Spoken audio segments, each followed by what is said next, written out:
Fires in California are continuing to burn, forcing millions to evacuate. Another complication lies ahead: how fire officials are preparing. Boeing 737s have been grounded for a year now. Their CEO went into court today and discussed the future of the aircraft. A boxing program in Pittsburgh is helping people with Parkinson's disease. See how these people are fighting back later on. Your Tuesday edition of TV2 News starts right now.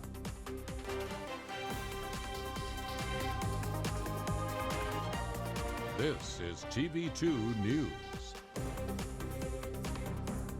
The NCAA okayed a change that will affect all student athletes, even those here at Kent State. That's where we start. Good evening, Kent State and all of Portage County. I'm Erin Simonek. And I'm Gianna Dupre. We're joined here with our sports anchor, Campbell Rico, with the breakdown of today's announcement. Campbell?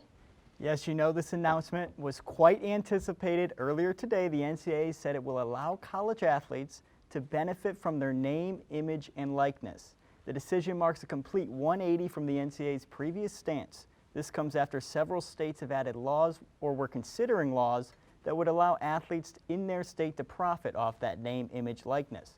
The NCAA Board of Governors is directing all three divisions to create new rules immediately, but no later than January 2021. I'm asking the General Assembly to join us in passing this bill in the veto session, making Illinois the second state in the nation to stand up for giving student athletes their rights in a billion-dollar industry that they helped build. Any other student who has a job on weekends to make money while they're in school gets to keep what they earn.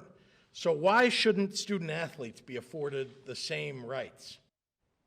Boeing isn't trying to hide as the company continues to face scrutiny over the safety of the still grounded 737 MAX airplanes.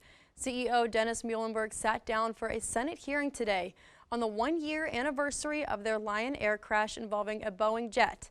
He says the company is working to prevent the future accidents and make the industry safer. Family members of the victims also attended the committee hearing. Muhlenberg apologized to them during his remarks. We can and must do better. We've been challenged and changed by these accidents. We've made mistakes, and we got some things wrong. We're improving, and we're learning, and we're continuing to learn. A downtown Cleveland marijuana dispensary opened its doors today. Greenleaf Apothecaries is the third dispensary that has opened in Northeast Ohio. The other locations are in Canton and Wickliffe. To be able to enter the dispensary, you must have an active registration as an Ohio medical cannabis patient or caregiver. And some sad news out of Cleveland today. Bishop Richard Lennon, who served as the 10th bishop of the Catholic Cleveland Diocese of Cleveland, died earlier today at the age of 72. He became the 10th bishop of the diocese back in 2006 and served for nearly 800,000 Catholics within the area. Bishop Lennon retired back in 2016 when he was granted early retirement from Pope Francis himself. His predecessor, Reverend Nelson Perez, referenced Bishop Lennon as a great man for the church and a great man for the love of the church. Funeral arrangements for the bishop are still not released. Climate and policy health concerns have been the talk of the country for a while now. To improve climate and health benefits, a Harvard study released today says that more renewable energy needs to be installed to the Great Lakes and Mid-Atlantic Oceans. So that includes Ohio. They want to replace the coal-fired power plants with solar panels, which is supposed to reduce carbon dioxide by 45% by 2030. And if you ride the Metro, you are in luck because 2 free days is coming your way. The Akron Metro Regional Transit Authority will be offering 2 days of free rides on Tuesday, November 5th, which is Election Day, and Monday, November 11th, Veterans Day. Dawn Disler, the Metro's executive director, says that they are always trying to thank our troops and their families for all that they do. University Hospital CEO Thomas Zenti announced his plans for retirement in 2021. According to a press release, Zenti plans to retire at the end of January that year. He has served as University Hospital CEO for almost 15 years. University Hospitals remains a nationally recognized system, ranking in the top 1% of hospitals and the number 2 hospital in the state. It is not known who will replace Zenti or what that process will look like.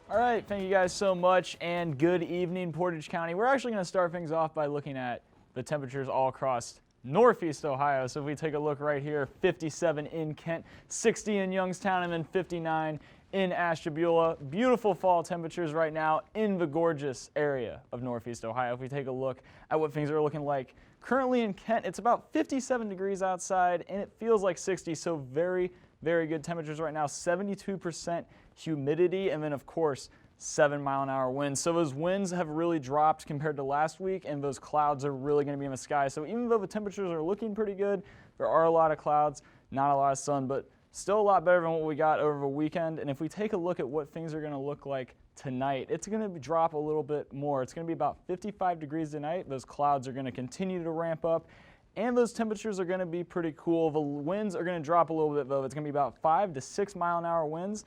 So tonight's looking pretty good. You're definitely going to want to wear a coat, you know, if you're going to go out. But overall, really beautiful fall night, and things are going to look good for today. And if you want to stay tuned for what is going to be coming in the week, be sure to do that. But right now, we're going to take things back to the desk. All right, thank you, Danny Callahan, for that report. The Napa parts store in Alliance was rocked by an explosion after a fire broke out Monday afternoon.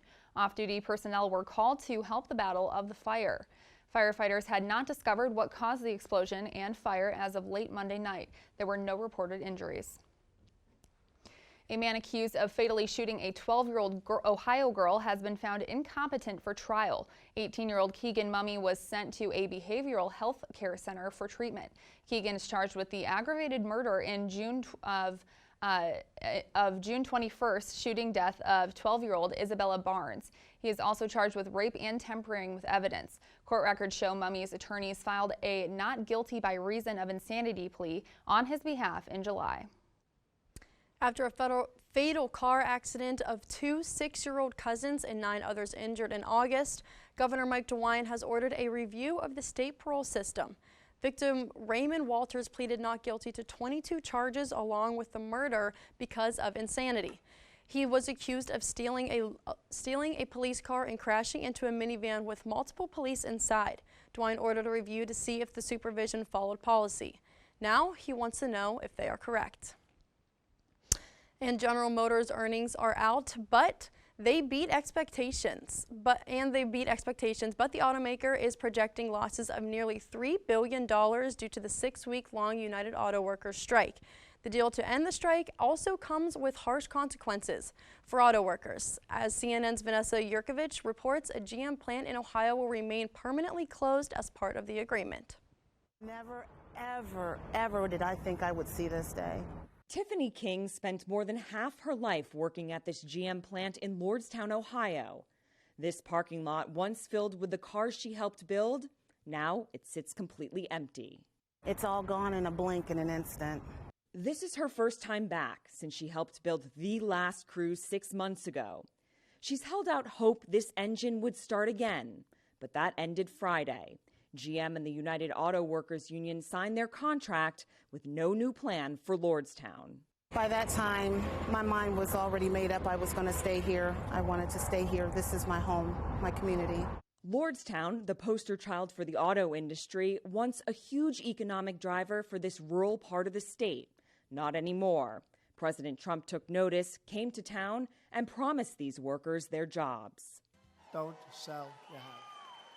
Do not sell it.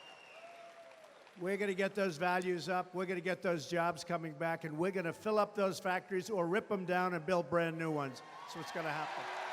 But it didn't. Most workers have left town, and the city says it's lost $1 million since March. These 2 shuttered restaurants are signs of the times. What will this area start to look like in the next couple months, next couple years? I would say it's going to get, economically, it's going to get worse. You're not going to have the engine that drove it for so many years.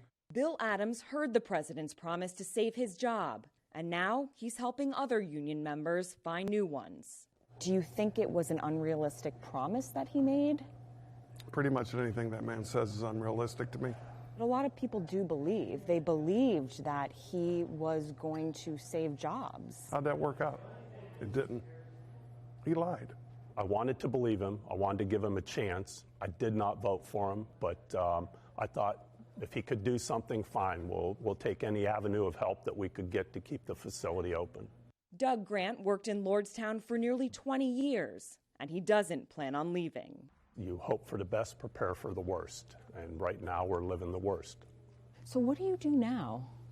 I've looked for some jobs. As you get older, it's harder. I'm going to be forced into retirement, take a retirement package. This plant represents more than just jobs. Its demise is an industry indicator, and for Grant, a warning about the future. If it could happen to Lordstown, again, another cliche, if it could happen here, it could happen anywhere. Still to come on TV2 News, boxing. It not only can get you in shape, but it's even helping people fight back against their incurable disease. See what this inspiring program is all about later on.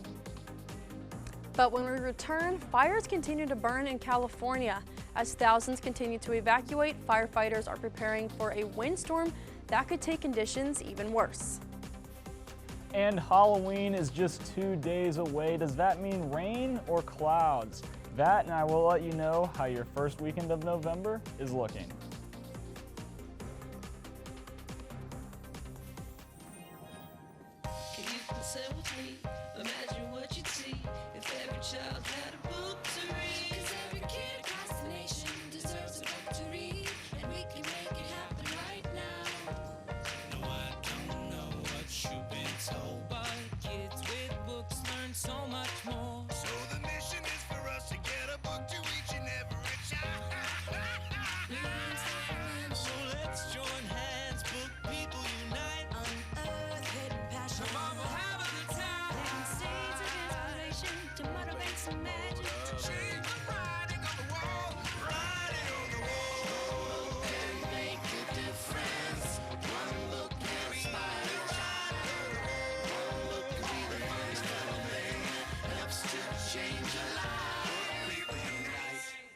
Read to a child today and spark a lifetime of ambition. The largest coal miner in America has filed for bankruptcy. Murray Energy Corporation did not make payments to multiple lenders this month and announced their Chapter 11 bankruptcy this morning. There are about $1.7 billion worth of claims against the company. Murray has been heavily involved with Ohio's politics for years and has contributed $3.3 million to federal candidates throughout the years. Cedar Point may have just closed its doors for the 2019 season on Sunday, but the park is already planning for the season ahead. They've extended their $99 bargaining price for the new Gold Pass until January 5th of next year. The Gold Pass includes unlimited visits, free parking, food and merchandise discounts, and 30-minute early entry. Park officials haven't confirmed what the price difference will be after the January 5th date, but they do say that they are adding a lot to the park in 2020. A woman in Ohio is taking a pumpkin carving to a whole new level.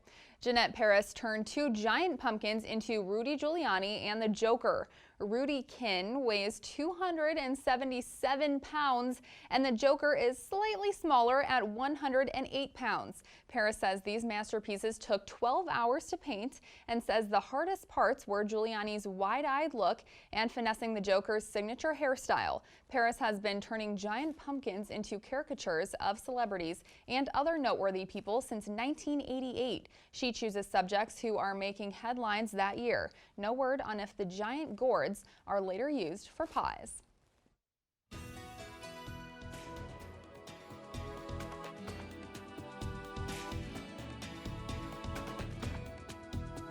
Guys, welcome back to the weather. We're going to take a look right now at the temperatures all across the beautiful state of Ohio. 58 in Columbus, 60 in Cincinnati, and then of course up here in Northeast Ohio, it's 59 degrees in Akron. So things are looking great.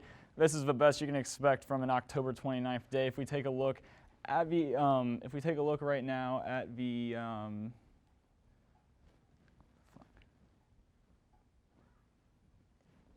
I apologize for some technical difficulties we're having here. Obviously, you know, if we take a look, here we go, the hourly forecast here in Ohio. It's 58 degrees around 7, and then it's going to drop to 57 and then 55 tonight. Those clouds are really going to be ramping up, guys, so you're not going to be able to see the moon tonight. If you want to get that, you know, shot of a moon, you're not going to be able to see it because it's going to be cool There's going to be a lot of clouds tonight, but if we take a look at what it's going to be like tomorrow, the rain is coming in tomorrow afternoon. Temperatures are going to be a little bit higher. It's going to be about 63, but moderately the same. But there's going to be a lot more rain, and the winds are going to be pretty light. So that rain's going to really put a damper in things. If we take a look at the rest of the week, there will be rain Wednesday, and there will be more rain on Thursday. The good news is this weekend there's going to be a lot of sun coming in, a couple clouds on Saturday and Sunday, but as you guys can see, those temperatures are really going to drop for the first weekend of November, and then there's going to be a lot of rain on Halloween, but then Monday and Tuesday come around, we get some sun, some clouds, just typical fall temperatures, very unpredictable. All right, thank you, Danny. More than 200,000 Californians are under evacuations Tuesday as wildfires continue to burn from across the state. The flames are being fueled by a historic wind event, and very low humidity have put more than 25 million people under red flag warnings. The Kincaid fire in Northern California has burned tens of thousands of acres. Out of extreme caution and concerns for more fires, power companies announced they may yet again have to shut off electricity for safety. John Cena is calling on Paramount to help him do some method acting with his bank account. Cena portrays a firefighter in the upcoming comedy film Playing with Fire. The wrestler turned actor says firefighters in California inspired his donation. Multiple wildfires are raging in both Northern and Southern California. Close to 1 million California residents have had their power service interrupted because of the fires. I want Paramount to do me one favor. I want them to pick a charity. Pick a charity that aids our first responders as soon as possible. And on behalf of Playing with Fire, and out of respect to the people that I truly believe are heroes, my response will be to immediately donate $500,000 to this cause. An Arizona county assessor is awaiting arraignment on federal charges, accused of human smuggling. Paul Peterson is accused of paying pregnant Marshallese women to have their children in the U.S., where they would be put up for adoption. Peterson has been indicted on 19 charges.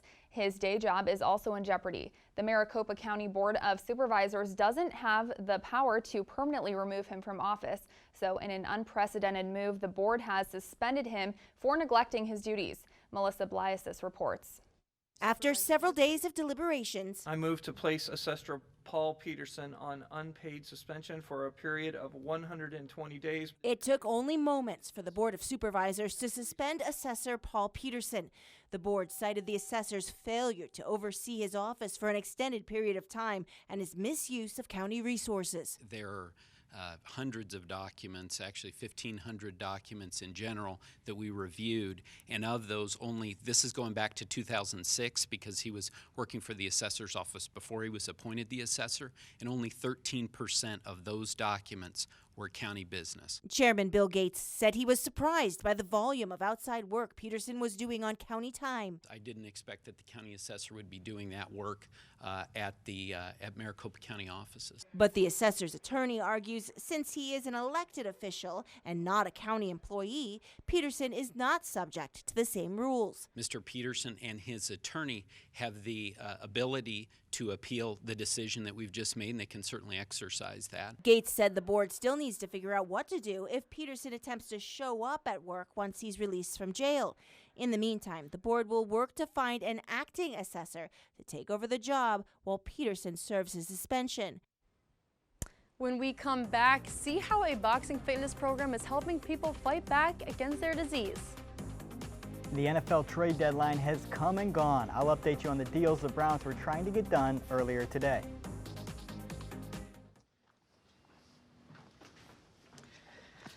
All right, I know this isn't any fun to talk about, but we should. Okay, so who's gonna do what? I'll pack the dead batteries. Great. I'll only put what I don't need into a duffel bag. Perfect. That's totally unhelpful. No problem.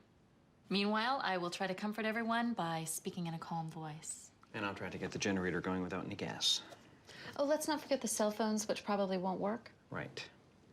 And who is going to handle supplies? I can forget to do a list for us. Thanks, pal.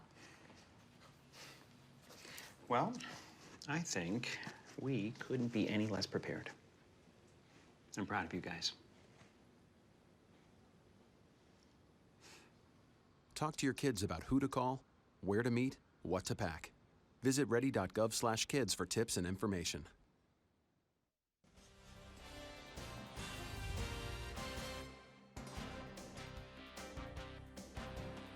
I'm Campbell Rico with TV2 Sports. The NFL trade deadline passed at 4 o'clock this afternoon, and the Browns were active but ultimately decided against making any moves. NFL Network's Ian Rappaport reported today that the Browns and Redskins were in discussions on a deal that would have sent Washington's left tackle Trent Williams to Cleveland. In exchange for Williams, the Redskins were asking for Denzel Ward and future draft picks. The price ended up being too steep for GM John Dorsey to accept. With the basketball season just a week away, Kent State announced they will hold an open practice on Saturday, November 3rd. Fans are encouraged to come out and get a first glimpse at this year's men's and women's teams. The event will include a final 30 minutes of the women's practice, a three-point shootout between the two teams, and then the men's team will hold a scrimmage. Admission is free, and the Mack Center doors are scheduled to open at 6:30. And how great is it that the Cavs season is back underway? I'll tell you what, the team's fun to watch this year. They were in Milwaukee last night. Let's check out the highlights. Milwaukee, gonna be tough to beat in the Eastern Conference, one of the powers, and it's because Giannis Antetokounmpo slams it home here. But the Cavs hung around. This team has fight. Clarkson misses the runner. Tristan, he's been here a long time. We've seen a lot of putback dunks from him. Another nice one right there to get the 2020 season going. But it was just ultimately too much Giannis.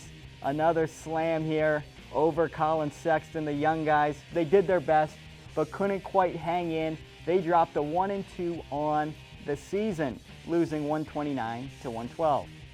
And we had some Monday Night Football action last night. Could the Dolphins get their first win of the season? Let's head out to Heinz Field in Pittsburgh. We were all rooting for Miami in this one. We don't want to see an 0-16 team, and they got out to a fast start. Mason Rudolph throws an interception here, Xavier Howard, and then a little bit of Fitz magic finding Albert Wilson on the rollout touchdown. An early lead for the Dolphins. What is going on? 14-3 right before the half. Mason Rudolph finds Mac's own Deontay Johnson from Toledo. He takes it to the house. What were the Dolphins doing here? Zero blitz with 20 seconds left in the game. I don't like it. And then to end it here in the second half, James Conner finds the end zone. 27-14. Pittsburgh wins it, moves to 3-4 in the AFC North. A fitness club in Pittsburgh is making a name for itself as it helps people fight back against their Parkinson's disease. Hear from the president and the inspiring people who are fighting back.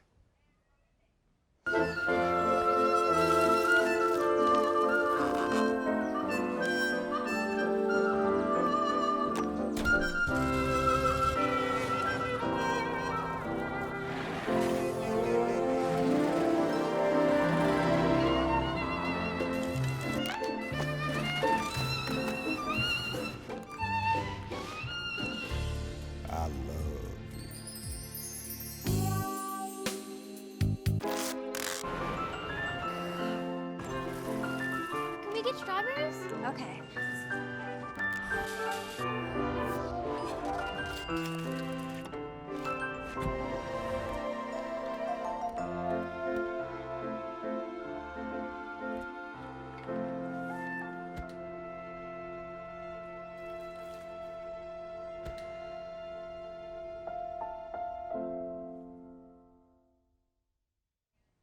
When you think of boxing, Rocky Balboa probably comes to mind, but some people box not to win, but to save their lives. Reporter Maria DeBone went to her hometown in Pennsylvania to find out more about how people really are fighting their disease.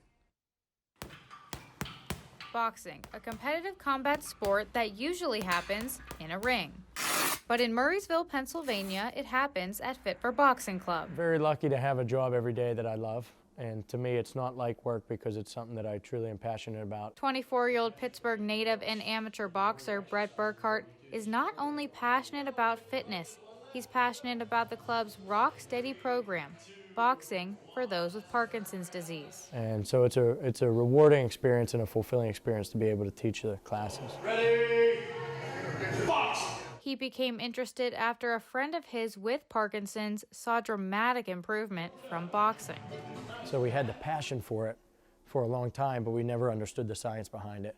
And when we went and got certified, we learned a lot about the connection there between boxing and Parkinson's. And multiple studies have proven that connection. Forced intense exercise, such as non-contact boxing, releases dopamine in the brain and therefore slows down the progression of the disease. When I came here, I didn't know what to expect. But you meet people around you. It's hard to admit that you got a problem. Brett calls everyone in the class fighters. Hey, the people here get to feel like they're truly fighting back against their disease. Keep it up, keep it up. And each Rock Steady class starts with a group discussion. My goal is to live for today and feel better today than I did yesterday. And when I feel my worst, that's when I do the most. When you're not with the group, you're alone. Then they do warm-ups, drills, and of course, boxing. Everything that a boxer trains in is balance and rhythm and coordination and speed, and those are all the motor skills that are affected by Parkinson's disease. Uppercuts and hooks aren't the only things they're taught in the class. They're also learning skills to help them do everyday tasks. By standing at the kitchen sink in your boxing stance, you're alleviating your chance of losing your balance and falling. And hopefully when the phone rings or the doorbell rings, you're able to use something like a pivot that we might have learned in class to change angles and actually break the freeze and allow your feet to move smoothly over to react to the situation. And these fighters say they have seen a change for the better. My symptoms are lessened. When I first came, I could hardly stand it. My balance has improved, my stamina has improved. And overall, I feel much better. Rob has had the disease for 12 years and credits the class and Brett for his improvement. He's good. Yeah, he's really good. He pushes you, and that's what we need. He's just very positive. He's an upbeat individual. He's humorous. He's compassionate. He makes class fun. So for me to be able to come in here and see people smile that I know maybe haven't smiled in weeks or months or years is really, really rewarding, and it fills my heart, and it just makes me feel good about myself and about our business and about these people and about our group. Reporting in Murraysville, Pennsylvania, I'm Maria DeBone. What a great and unique way to kind of cope with this disease. I mean, I feel like a lot of people have it, so what a great story. I know, our reporter Maria DeBone did an awesome job on this story. And with that, TV2 is holding our third annual Extra live stream on Saturday, November 2nd. The show will be 14 hours long, raising money for Akron's Children's Hospital. Extra Life has allowed gamers to raise money for children like Tanner. You can catch his full story on Saturday, but for now, here's a quick look. He's 14, and we started our treatment here when he was 4. He's had a total of 23 spinal surgeries. The staff at Akron Children's not only treats the kids, they treat the parents. That is our report for this Tuesday evening. Thank you so much for joining us. You can always find the latest headlines and breaking news on Kent Wired. And tonight at 9, you can catch an all-new episode of The Blurb. I'm Gianna Dupre. And I'm Erin Simonak. For all of us at Portage County's TV2, have a great night.